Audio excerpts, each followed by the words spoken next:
കുറേ നാളായില്ലേ നമ്മൾ ക്രാഫ്റ്റൊക്കെ ചെയ്തിട്ട്. എങ്കിൽ പിന്നെ ഇന്ന് നമുക്ക് സിമ്പിളായിട്ടുള്ള ഒരു ക്രാഫ്റ്റ് ഐറ്റം ചെയ്താലോ. ഇന്നത്തെ ക്രാഫ്റ്റ് ആക്ച്വലി ഒരു പിൻട്രസ്റ്റ് ഇൻസ്പയർഡ് ആയിട്ടുള്ള ക്രാഫ്റ്റാണ് കേട്ടോ. ഞാൻ പിൻട്രസ്റ്റിൽ കണ്ടപ്പോൾ എനിക്ക് ഭയങ്കര ഇൻട്രസ്റ്റിംഗ് ആയിട്ട് തോന്നി, അങ്ങനെ ചെയ്ത് നോക്കിയിട്ടുള്ളതാണ്. അപ്പോൾ ആദ്യം തന്നെ ഞാൻ കുറച്ച് കളർ പേപ്പേഴ്സ് എടുത്തിട്ടുണ്ട്. അത് ഇങ്ങനെ ഒന്ന് കട്ട് ചെയ്തെടുക്കുക. ഇത് ആക്ച്വലി കളർ പേപ്പർ വെച്ചിട്ട് ചെയ്യുന്നതാണ് ഫൈനൽ റിസൾട്ട് നന്നായിട്ട് വരുന്നത്. അപ്പം ഡിഫറെൻറ്റ് കളേഴ്സ് ആയിട്ടുള്ള പേപ്പേഴ്സ് ഉണ്ടെങ്കിൽ അത് ജസ്റ്റ് ഒന്ന് കട്ട് ചെയ്തെടുക്കുക. ഒരു 1 സെൻറ്റിമീറ്ററിൽ തിക്നെസ്സിലും ഒരു 25 അല്ലെങ്കിൽ 20 സെൻറ്റിമീറ്ററിൽ ലെങ്ത്തിൽ നമുക്ക് കട്ട് ചെയ്തെടുക്കാം. ദെൻ അതിന് ശേഷം ഒരു റൗണ്ട് പേപ്പർ ജസ്റ്റ് ഒന്ന് കട്ട് ചെയ്തിട്ട് സെൻറ്ററിൽ ഒരു ഹോൾ കൊടുത്തിട്ടെടുക്കാം. അതിൻ്റെ അകത്തോട്ട് നമ്മൾ ഈ കട്ട് ചെയ്ത് വെച്ചിരിക്കുന്ന പേപ്പേഴ്സ് എല്ലാം കൂടി ഒന്ന് റൗണ്ടിന് ഒന്ന് ഒട്ടിച്ച് കൊടുക്കാം. അപ്പോൾ ആ കട്ട് എടുത്തിരിക്കുന്ന പേപ്പേഴ്സ് ഞാൻ ആക്ച്വലി 12 പീസസ് എടുത്തിട്ടുണ്ട്.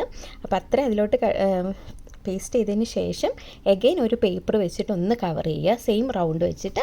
ദെൻ ഇതേപോലെ തന്നെ ഈ സെയിം പ്രോസസ്സ് നമ്മൾ കണ്ടിന്യൂ ചെയ്യാം. അപ്പോൾ കണ്ടിന്യൂ ചെയ്യുമ്പോൾ ഇവിടെ നമ്മൾ ഒട്ടിക്കേണ്ടത് ഓൾറെഡി നമ്മൾ ഒട്ടിച്ച് വെച്ചിരിക്കുന്നതിൻ്റെ എൻഡ് ഉണ്ടല്ലോ, ആ എൻഡ് നമ്മൾ അടുത്ത പേപ്പറിലോട്ട് സെയിം ഫോർമാറ്റിൽ ഒന്ന് ഒട്ടിച്ച് കൊടുക്കുക. ദെൻ അതിൻ്റെ മുകളിലോട്ട് എഗെയിൻ ഒരു പേപ്പറും കൂടി വെച്ചിട്ട് ഒന്ന് കവർ ചെയ്ത് കൊടുക്കുക. ദെൻ നമ്മളിപ്പോൾ എടുത്തിരിക്കുന്നത് 4 റൗണ്ട് പേപ്പേഴ്സ് എടുത്തിട്ടുണ്ട്. അതിൽ 2 എണ്ണത്തിൽ മാത്രമാണ് നമ്മൾ ഹോൾ ഇട്ടിരിക്കുന്നത്. അപ്പോൾ നമുക്ക് ഫൈനലി ഇങ്ങനെ ഒരെണ്ണം കിട്ടും. ദെൻ ഇനി നമ്മൾ ചെയ്യേണ്ടത്, നമ്മളൊരു ടൂത്ത് പിക്കോ ഇങ്ങനത്തെ സ്റ്റിക്ക് എന്തെങ്കിലും ഉണ്ടെങ്കിൽ ആ സ്റ്റിക്ക് നമ്മൾ ജസ്റ്റ് ആ ഹോളിൽ കൂടി ഓൾറെഡി നമ്മൾ ഹോൾ ഇട്ട് കൊടുത്തിട്ടുണ്ടായിരുന്നു. അപ്പം ഏറ്റവും മുകളിലും താഴെയും വരുന്ന പേപ്പറിൽ മാത്രമേ ഹോളില്ലാത്തുള്ളൂ. അപ്പോൾ അതിൽ കൂടി ജസ്റ്റ് ഒന്ന് കയറ്റി വിട്ടിട്ട് നമ്മൾ അതിൻ്റെ എൻഡ് പോർഷൻ ഒന്ന് സെക്യൂർ ചെയ്ത് കൊടുക്കുക. അപ്പോൾ ഞാനിവിടെ ഒരു ബീഡ്സ് വെച്ചിട്ടാണ് സെക്യൂർ ചെയ്തിരിക്കുന്നത്. നമുക്ക് വേണമെങ്കിൽ ബീഡ്സ് ഒന്നും ഇല്ലെങ്കിൽ ജസ്റ്റ് എന്തെങ്കിലും ഒരു നൂല് വെച്ചിട്ടാണെങ്കിലും ഒന്ന് ജസ്റ്റ് ഒന്ന് കെട്ടിക്കൊടുത്താലും മതി.